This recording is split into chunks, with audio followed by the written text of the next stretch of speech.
Convex mirror में किस तरह इमेज बनती है और इसकी जो डिस्टेंस ऑफ ऑब्जेक्ट या डिस्टेंस ऑफ इमेज है, उनके हाइट्स या साइजेस वो हम किस तरह कैलकुलेट करते हैं। तो देखिए स्टेटमेंट को देके उसको हम देखकर एक डायग्राम की मदद से फर्स्ट उसको डिस्क्राइब करेंगे और फिर देखेंगे कि मैथमेटिकली इन टर्म्स को हम किस तरह कैलकुलेट कर सकते हैं। A lighted candle is placed 12 centimetre from a convex mirror। एक convex mirror यूज कर रहे हैं हम और उसके सामने हमने एक ऑब्जेक्ट रखा हुआ है, कैंडल है जिसका डिस्टेंस जो मिरर से जिसका डिस्टेंस है वो है 12 सेंटीमीटर और ऑब्जेक्ट का जो डिस्टेंस होता है वो हम p से डिनोट करते हैं। ये हमारे पास p की वैल्यू गिवन है। If the focal length of the mirror is 15 centimetre, focal length यानी पोल और प्रिंसिपल फोकस के दरमियान जो डिस्टेंस है उसको हम फोकल लेंथ कहते हैं, वो गिवन है, स्मॉल f से उसको डिनोट करते हैं, वो 15 सेंटीमीटर है। And height of the candle is 4.5 centimetre. Height of the candle या ये ऑब्जेक्ट के हमारे पास साइज है जिसको हम h i से डिनोट करते हैं, ये हमें गिवन है। Find the position and size of the image, sorry ये h o गिवन है हमें, h o height of the object है तो इसीलिए इसको हम h o से रिप्रेजेंट करते हैं, हाइट ऑफ ऑब्जेक्ट। तो हमने फाइंड आउट करना है पोजीशन ऑफ इमेज यानी कितने डिस्टेंस पर है वो मिरर से, जिसको हम स्मॉल q से रिप्रेजेंट करते हैं, ये हमने कैलकुलेट करना है। और साइज ऑफ द इमेज यानी h i क्या है, इमेज की जो साइज है जो उसकी हाइट है वो कितनी है, ये दोनों चीजें हम कैलकुलेट करेंगे। सो फर्स्ट देखें, कन्वेक्स मिरर जब हम यूज करते हैं, इसके जब रेज आती है लाइट रेज तो इसकी आउटर सरफेस पर ये स्ट्राइक करती है, आउटर सरफेस पर। ये देखिए जो हम इसका सेंट्रल पॉइंट जो हम पहले डिटेल के साथ पढ़ चुके हैं, इसको हम क्या कहते हैं, ये हमारे पास है पोल, इसको हम P से रिप्रेजेंट करते हैं। इसी तरह एक पॉइंट यहां पर होता है जहां से आपको अपेयर होता है कि यहां से रेज एक्चुअली निकल रही है, यानी कन्वेक्स मिरर में एक्चुअली यहां से निकलती नहीं है लेकिन इस तरह लगता है आपको कि यहां से निकलती है, जिसको हम कहते हैं प्रिंसिपल फोकस, कैपिटल F से रिप्रेजेंट करते हैं। इसी तरह इसका अगर हम ट्वाइस डिस्टेंस ले लें तो उसको हम कैपिटल C से रिप्रेजेंट करते हैं और ये सेंटर ऑफ कर्वेचर, जो कि हम कहते हैं कि ये मिरर, हम सपोज करते हैं कि ये मिरर जिस स्फीयर से बनी हुई है उस स्फीयर का जो सेंटर है वो सेंटर ऑफ कर्वेचर है, जिसको हम इस C से रिप्रेजेंट करते हैं। सो अगर आप देखें यहां पर अगर हम लाइट रेज अब कंसिडर कर ले, चूंकि ये जो साइड है लाइट रेज इसके हम अपोजिट लेते हैं तो इसको हम डैश साइन से रिप्रेजेंट करते हैं, एंड लाइट रेज जो है वो इस साइड से आ रही है। आप इस लाइन को भी आगे प्रोसीड कर लें ताकि हमें पता चले कि रेज जो है वो पैरेलल आ रही है। तो अगर यहाँ पर आपने फॉर एग्जांपल एक ऑब्जेक्ट रखा हुआ है, एक ऑब्जेक्ट आपने रखा है इसके सामने, यहाँ पर ये कैंडल है सपोज, इससे आप कंसिडर कर ले कुछ रेज आ रही है, एक रे यहाँ पर कंसिडर कर ले, रे ऑफ लाइट यूं स्ट्राइक करती है, तो हम जानते हैं कि जिस एंगल के साथ वो आती है उसी एंगल के साथ वो वापस जाती हूँ। इसी तरह अगर दूसरी रे हम यहाँ पर कंसिडर कर ले कि पोल के साथ वो स्ट्राइक करती है, सो वो भी उसी एंगल के साथ, according to law of reflections इन दोनों की जो एंगल्स है वो इक्वल होगी, angle of incidence and angle of reflection. तो अब अगर आप देखें इसको आप कंसिडर करें रे 1 और इस नीचे वाले को कंसिडर कर ले रे नंबर 2, सो देखिए आप ये दोनों रेज कहीं पर भी नहीं मिलती, कहीं पर भी इंटरसेक्ट नहीं करती। तो इसका मतलब ये है कि जहां अगर ये इंटरसेक्ट नहीं करती तो इस साइड पर इसकी इमेज नहीं बनेगी। इमेज जो है वो अगर आप इनको पीछे की तरफ ले जाएं इन रेज को, सो ये देखें अगर हम इनको पीछे की तरफ ले जाएं यूं इन डैशेस से हम इसको रिप्रेजेंट करते हैं, इस तरह इस रे को भी स्ट्रेट पीछे की तरफ ले आए। सो यहाँ पर इन दोनों के जो टेल्स है अगर आप पीछे की तरफ ले जाए तो यहाँ पर मिलती है, और जहां पर मिल जाए हम कहते हैं कि वहां पर इसकी इमेज बनेगी। सो इसकी इमेज यहाँ पर बन रही है। तो अब अगर आप देखें ये तो इसकी डायग्रामेटिकल डिस्क्रिप्शन आ गई। अब हम मैथमेटिकली इसको किस तरह फाइंड आउट कर सकते हैं, डेटा को कंसिडर कर लें, कौन कौन सी चीजें गिवन है और कौन से मैथमेटिकल एक्सप्रेशन हम यूज करेंगे।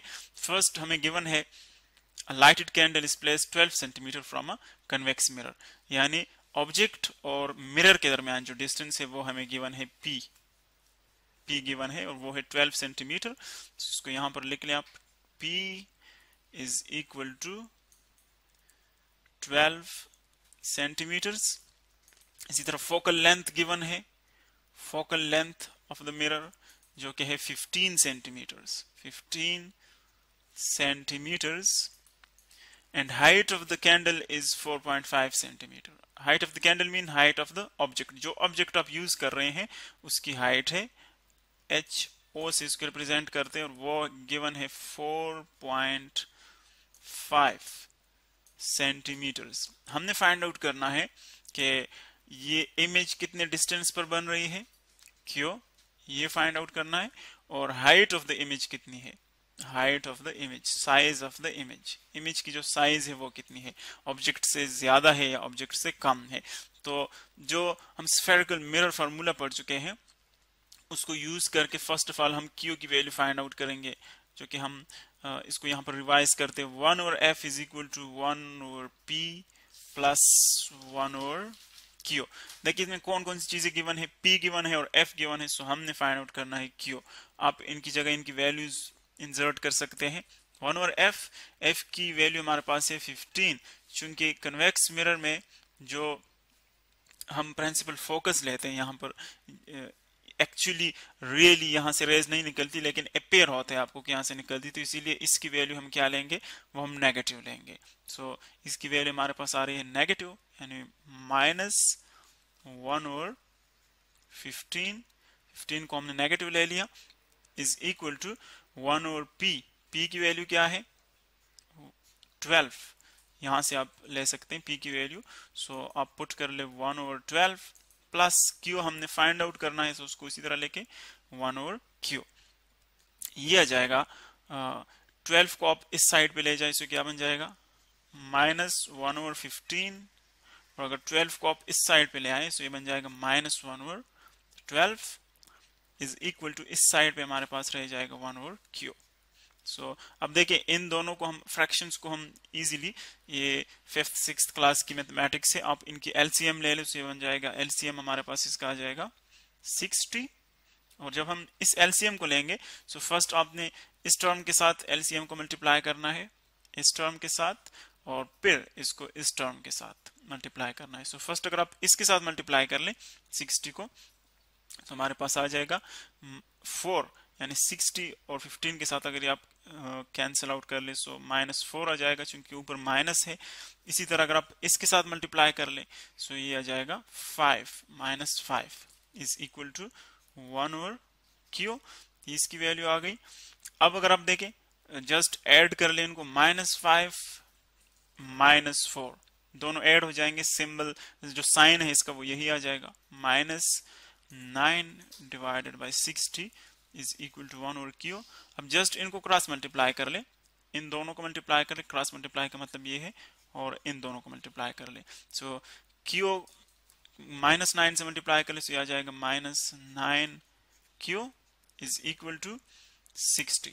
अब आपने क्यू फाइंड आउट करना है, सो जस्ट -9 पे हमने डिवाइड करना है इसको, ये दोनों कैंसिल आउट हो जाएगा. अगर आप 60 को -9 पे डिवाइड कर ले, 60 को -9 पे डिवाइड कर ले तो उसकी वैल्यू हमारे पास क्या आती है 60 डिवाइडेड बाय 9, इसकी वैल्यू आती है 6.67.